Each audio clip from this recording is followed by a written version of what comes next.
Hi guys, so welcome to yet another episode of Ampliz, the startup show, which is presented by Ampliz. And today's Web Summit edition, we have a very special guest over here, and his name is Mr. Brian Handrigan, who is the co-founder and CEO of Advocado, which is one of the startups which was been listed in the Web Summit. So he's here to share his thoughts, share his experience at the Web Summit, and also what is Advocado and what are their plans ahead and what are the milestones. So we have a very interesting guest. So let's directly dive into the conversation because I'm really glad.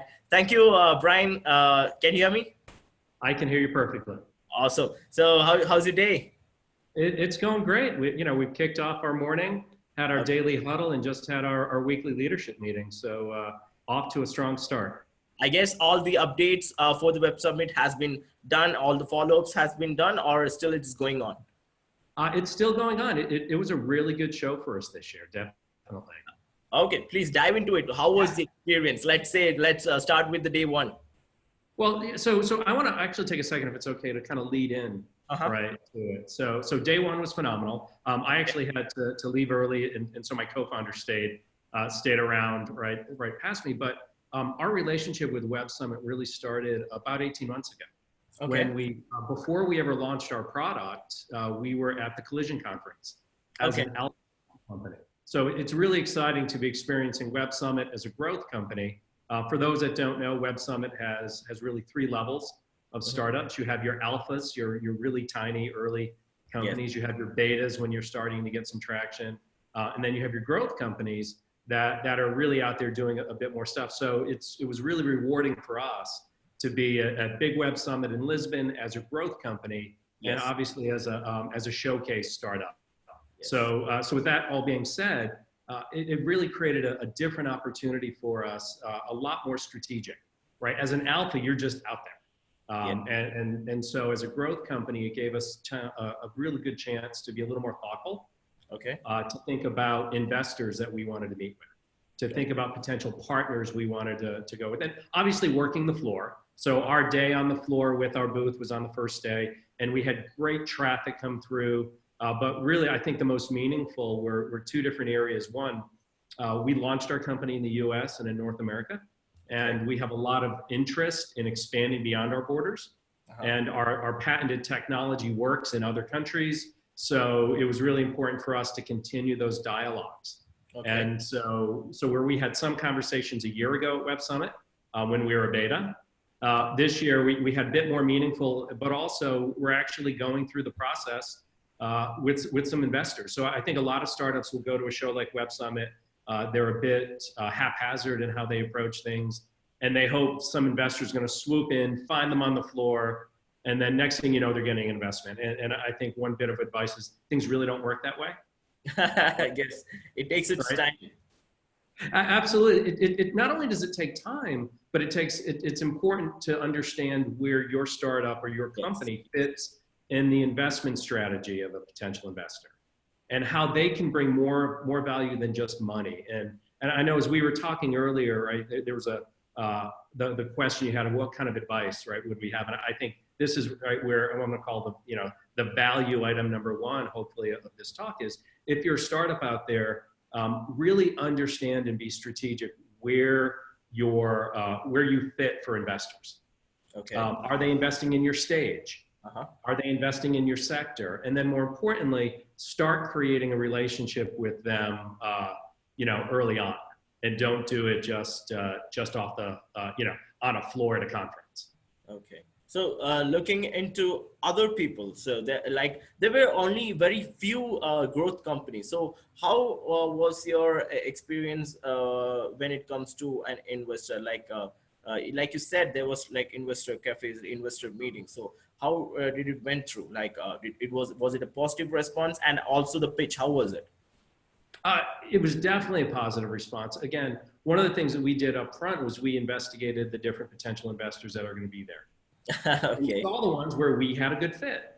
And so, we didn't have 100% because some folks are only investing in a specific geographic region. So if we're not a startup, in Paris, and you have a right, and you have a Paris-oriented investment group, that's okay. And it's important to learn about that. So in general, we had a really positive experience. And then the pitch went great. My co-founder, Jeff Linehan, did that. What's really great about having a co-founder, in our case, where we've been business partners for 10 years, we know each other really well. We understand that, if I can't do a pitch, he can do the pitch. And if he can't do the pitch, I can do the pitch. It's a big win versus being, say, a solo entrepreneur, where you're always having to try to be 100% to everything, because the reality is, right, we can never be 100% of everything. Exactly. So my question, like, it's going to be a fun question. Like, how do you explain Advocado, in a short pitch? Like, what was your pitch for the Web Summit you have prepared? Sure. So here's how we would quickly describe it. Right. So advertisers are constantly fighting to get ever shrinking attention spans of consumers' attention, right? Yes. So whether they're on their phone doing something or they're watching TV, attention spans have shrunk, and there's only a small window of time when even the consumer even cares about the message. That's a lot like an avocado. Right? If you've ever made avocado toast or made guacamole, avocados aren't ripe except for a very small window of time. Okay. So like avocados only being ripe for about 1 day in their entire life, consumers have a very small attention span. Yes. And what we have is a technology platform that helps connect advertisers with audiences or consumers during the most likely windows when those audiences are ripe and they want to hear their message. So we're better for consumers and audiences because they're only getting messages, hopefully, that they care about. Okay. And it's much better for the advertiser because they're able to use signals, say in the physical world, like their TV ad running or a competitor's TV ad running, trigger adjustments, say, to their Google search campaign or to their Facebook or Instagram, right, or Snapchat campaign, so that when people are on their second screen devices, they're getting an enhanced message so that if they choose to engage, that advertiser gets a much more qualified response. Okay. So is there any one classic example which you can give? Sure. So a classic example that we give is, say, for in the States, right, we have some for-profit higher education. Okay. So there's a for-profit university we work with that is marketing 2-year nursing programs. Okay. Right? Not everybody is looking to sign up for a 2-year nursing program. Yes. But it's so hard to find that they run television ads. Okay. But those television ads are enhanced with us going in and making adjustments to, say, the Google search campaigns. Okay. So that we can coordinate changes in those search campaigns when the TV ad is running. So for example, if their TV ad is running in Miami, when that TV ad starts, our platform gets a notice that that's running in that local TV market. We turn around, connect to their Google Ads campaign, and ask Google to tell us, for the 500 keywords they care about, what that advertiser needs to bid to be the best cost per click bid. Okay. We make those changes. So before anybody, for those people seeing the ad, before they go, oh, this is interesting, and then they reach for their phone to learn more, we've already changed the Google Ads campaign. Got it. And so we're harvesting all that intent. Okay. And we do it for a 2-minute micro moment. Okay. So this isn't about 15, 30, or even 60-minute campaigns. We go in and we make very small changes for very small amounts of time. Okay. So basically, ads that people will be much more interested to based on what keywords they search, or let's say what their interests are into. So based on that, you will personalize and showcase the advertisements by Google Ad services and all. And that's one platform, but we go beyond. Yeah. So if they happen to be on Facebook, and they're in the geography and they're in the target market of the advertiser, we're going to push a Facebook paid ad. At the same time. So whatever they're doing on the second screen during those moments when it's more likely that there's highly interested people around, we help that advertiser connect with more of them. Oh, great.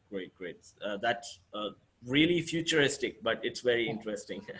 And it's a lot of fun. And what's really great is once we're set up, and this is actually a kind of another lesson, right, for young startups. Okay. When Jeff and I really got into Advocado, it's one thing to have an idea that you think is really powerful. Okay. It's another thing to make it easy for people to buy. Yeah. So we're software as a service, but it was important for us to understand every step of the process and how an advertiser makes a decision and who they have to talk to and the agencies that are involved. And so we pulled all that together and we said, how do we make this so easy that with one yes and then two people going, yes, ma'am, right? I'm going to do what you want. We can be up and running in a matter of days. And so we did that.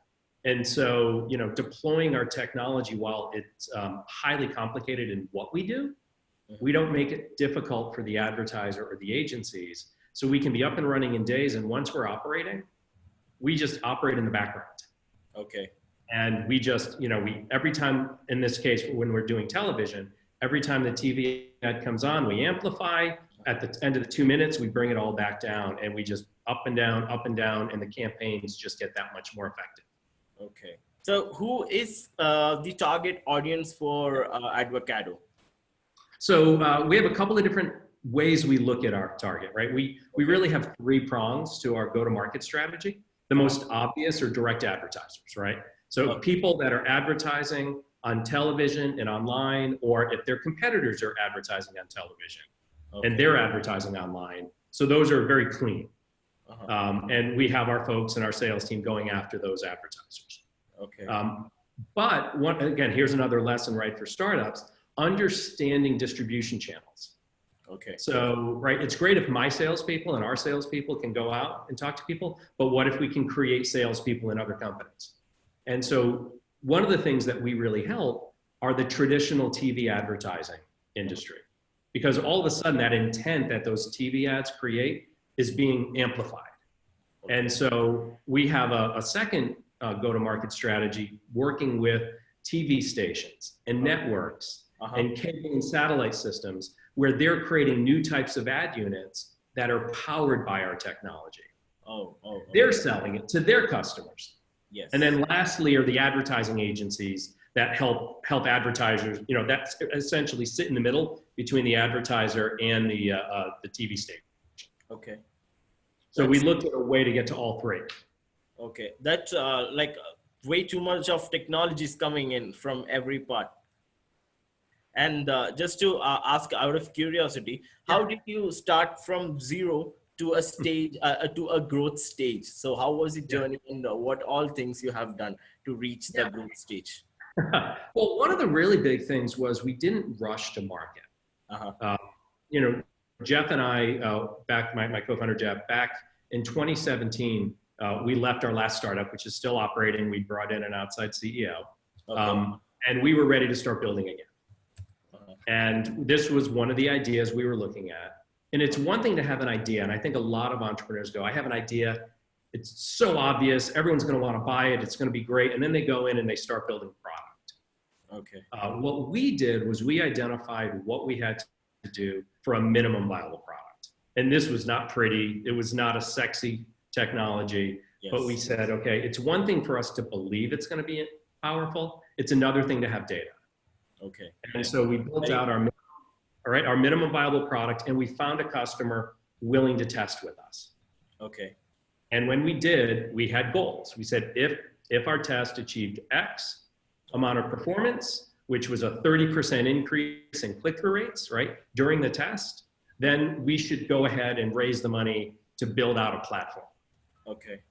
And fortunately for us, so back in actually about this time, 2 years ago, right, we ran our minimum viable product test, and we exceeded our targets significantly.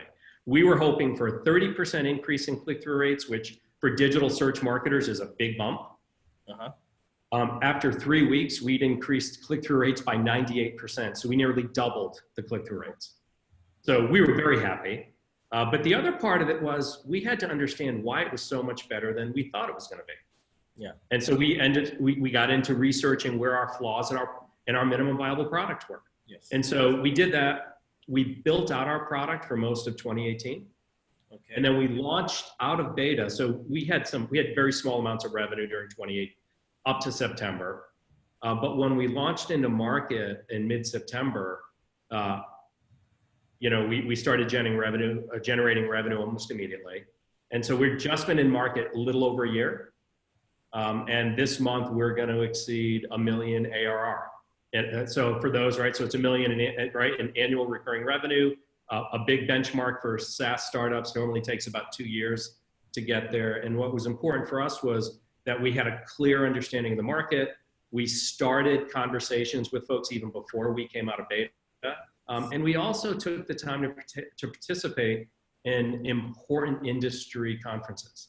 So we launched at Demexco, which is the Digital Marketing Expo and Conference in Cologne, Germany. Right. So again, while we were in the US, we launched in Germany because they were going to be the right people to talk to. We participated in the National Association of Broadcasters in the US. And so, as well as things like Websummit and Collision, which gave us different areas of awareness in the marketplace to make it easier as we built out. So these are things, I think a lot of times as startups, you go, I'm going to do maybe this local conference because it's easier to get to. And the reality is, the larger national or international conferences help set you apart versus the folks that, that are all within a 10-mile radius of your office. Oh, great. So this 1 million ARR, first of all, like congratulations, you're going to achieve that milestone. So I think we will have a very separate conversation on this specifically, like how did you, we can break it down, what all process you have done. I think it includes product market fit by, during your MVP stage, one of the clients came to you people and you guys tested it out and you doubled the click-through rate. So these are something really would like to understand, would like to learn. So that will be a separately different topic because it's going to take a huge time. And we know, the conversation doesn't stop. So I don't want to ask that question because if I ask, it will take a huge time. I will ask a lot of questions. So we'll have a separate discussion on that, guys. Okay. It's pretty interesting to know, since considering another factors, there might be a lot of competitors. Let's say even these days when I'm going to YouTube, or going to Facebook, even I'm getting too much of, contents that's relevant for me. It gets relevant. And smartphone has become the core device for any youngsters, any millennials, or any people across. So how are you going to disrupt these technologies and going to, how are you going to disrupt, or who are you going to disrupt in the coming years?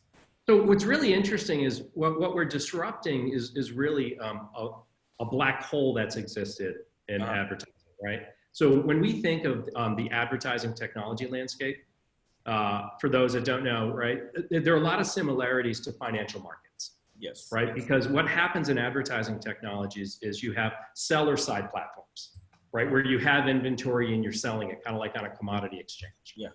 You have buyer side, right? Or demand side platforms that go ahead and execute transactions. And then you have kind of portfolio management tools, right? Like the campaign management tools, like a Kensho or a Marin, that help you balance your budget. Okay.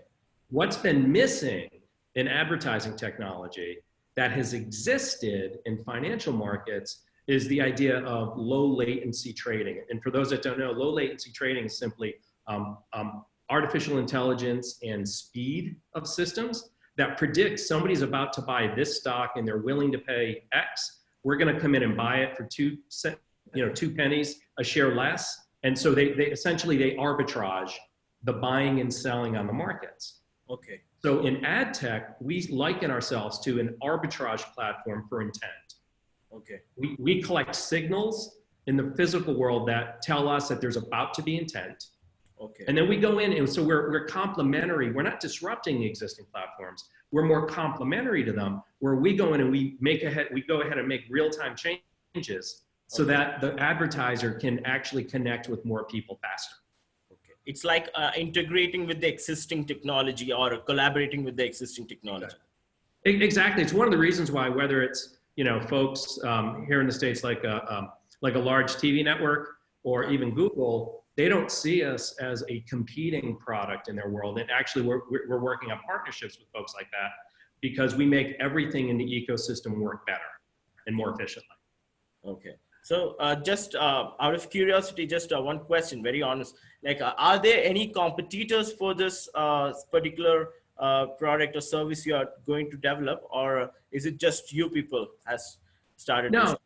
you know, it's interesting. And here's another little tidbit for folks in the startup world. I think a lot of times when you're building a startup and you're doing something slightly differently, you're thinking, oh, there are no competitors to me. Investors, frankly, don't want to hear that there are zero competitors because it might tell us there's not a market. Yeah. Right. So we have a lot of indirect competitors, right? Anybody buying and selling, right, is a competitor of ours. There are a handful of competitors in what I'll call the pure television sync side of things. But in order to make that work, you need to have a lot of scale and you need to have a lot of speed. And we actually monitor, you know, one of our competitors monitors 8 TV markets in the US. And for those outside that aren't aware, right, we have 210 local TV markets across the United States in every kind of major city and even minor city. So when you're only monitoring in 8 markets and there are 210, right, you don't have a lot of coverage. And so we monitor all of those markets. And so while there are a handful of competitors that have been that have done things differently over the last few years, our product puts us in a really competitive and compelling position against them. Okay. So what was the biggest challenge you have faced as a startup founder in this journey? Yeah. In this journey, you know, yes, well, one, like most, right, there's always cash management, right? You know, money is always a challenge. It's getting better. Okay. But besides that, I think a lot of times the big challenge comes down into really realizing what you have. Okay. So when we founded the company, we thought we had a really interesting television synchronization product to search. And but as we talk to folks, and again, this is what's important about getting out early. As we were talking to folks and people would ask us questions and it would get us to think about those questions, what we realized is we had something that was much bigger than syncing Google search ads with television campaigns. Okay. What we had was this arbitrage engine. Okay. And that it's about collecting signals and building machine learning models on how to get ahead of intent. Okay. And when we rethought that and actually put a 4-pillar product roadmap strategy together, it made it a lot easier for my engineering and product teams to build product even when Jeff and I are on the road at conferences. Right. So another challenge is just proximity. In order to get the word out, which is important, that means you're not back at the office. Yeah. And we made a very conscious choice and we grew our team. You know, we're 15 folks now. Right. And so a lot of times people try to do it with 2 or 3 people for a long time. And that's one way to do it. We chose to take the road where we wanted to have disciplines and expertise throughout the organization. And also not being afraid to hire somebody that just comes out of the woodwork. We brought in our chief revenue officer. We had no intention of hiring her to be that. We just met her. We wanted to collect some, you know, we just wanted to get to know her. And in the process of doing that, we realized she was somebody that we needed to have on our team. Okay. And so we found a way to have her join. Oh, great. So, like you said, it's a team of 15 people. So it's completely bootstrapped company, right?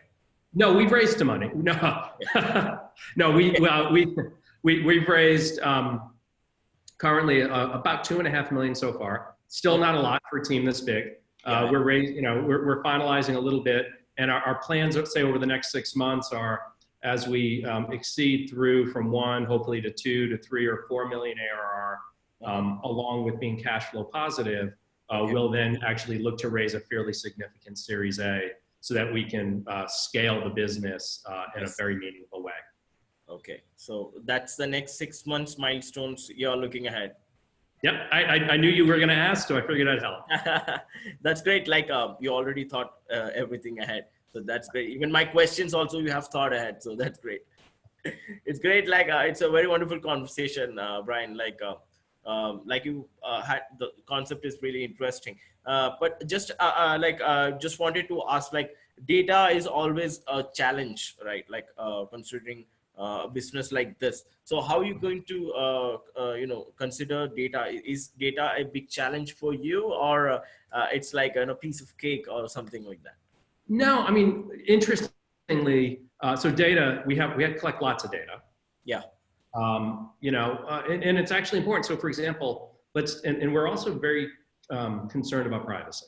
Yeah. Yes. Right. So what a lot of times people assume when I mention we're synchronizing, right, ads on their mobile phone with stuff that's happening on their TV, that I'm listening on their phone, and we are not.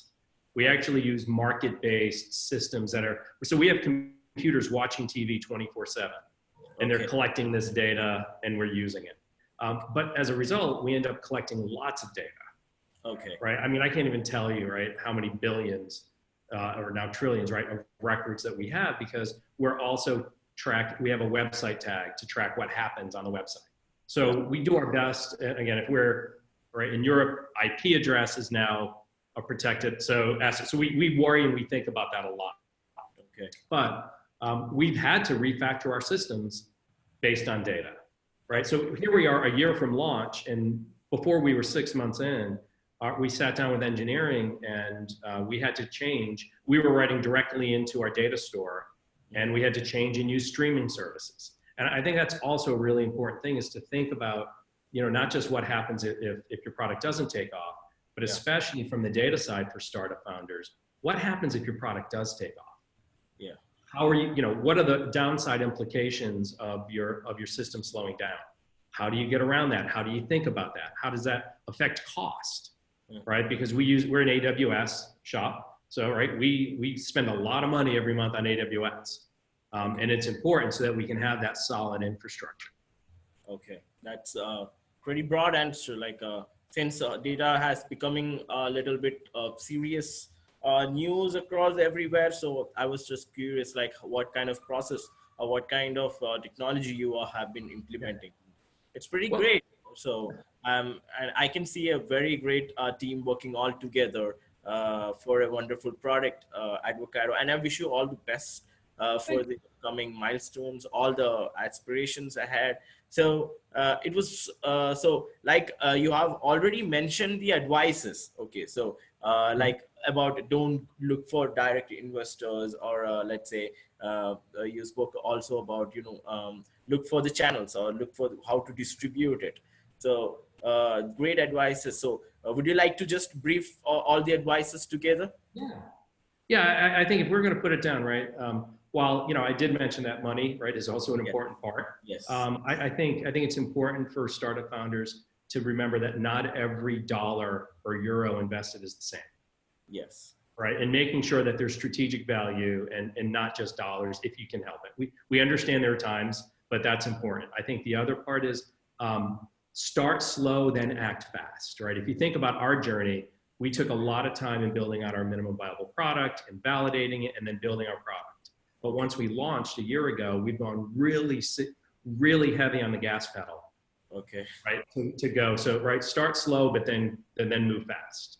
I think it's important once you've built your product. Okay. And I think lastly, it was just, understanding the implications of your systems. If you do succeed, what does that mean from a data, from a structure, from a storage, from a compliance, right? In our world in ad tech, fortunately, we don't sell third-party data. Our systems are first-party data repositories for our customers. And that was a choice that we made. Okay, great. So thank you so much, Brian. So for really, it's like really an honor to have you in the show. So thank you. I hope everyone really loved this, and I'm pretty much sure to hear your feedbacks as well. So Brian is very open, and so we connected through LinkedIn. I just reached out to him to share his experience, and it was like wonderful. I'm sure I would like to share the experience. And there you go. That's the experience of Advocado and the co-founder Brian Handrigan himself, like sharing his experience with us. I hope everybody enjoyed the show, and I would also, Brian, like I said, we have a lot of other conversations going to come, because after 6 months, Advocado will be in another stage, let's say multi-billion-dollar company. So you have a very different story at that point of time. So we would also like to hear that stories, upcoming stories. So I'll be all here and would like to also hear about how did you break down the ARR, like how did you actually process it from the MVP stage? What are the steps? Because these are very critical for the startups out there to learn, to understand. So it was great. Thank you so much for being in the show. No, happy to do it. I think, we'd love to talk about ARR and kind of revisit in a few months. And I think what would be really great, because right, I don't do this alone, right, in a vacuum that I don't know how you do that, but I think it'd be great if you had both Jeff and I on, because he and I really do own and kind of lead different aspects of the company.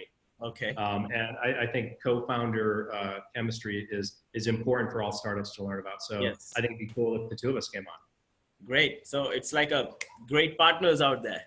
Yep. So it was really great, Jeff. It was really great, Brian. So say hi to Jeff, convey my regards. So this is Brian, CEO and co-founder of Advocado. So if you want to reach out to Brian, I will drop the LinkedIn URLs in the descriptions below. Please do check out and reach him out. It's a very wonderful guy. You can learn a lot from him. You can always, reach out to him. I'm sorry, I didn't take your permission, but yes, I'm just doing all the necessary things. So, and also do visit Advocado website, which also I will just drop down the links below. So thank you. This has been a very wonderful show tonight with Brian. So I'm signing off and see you next time. Thank you. All right. Cheers. See you. Bye-bye.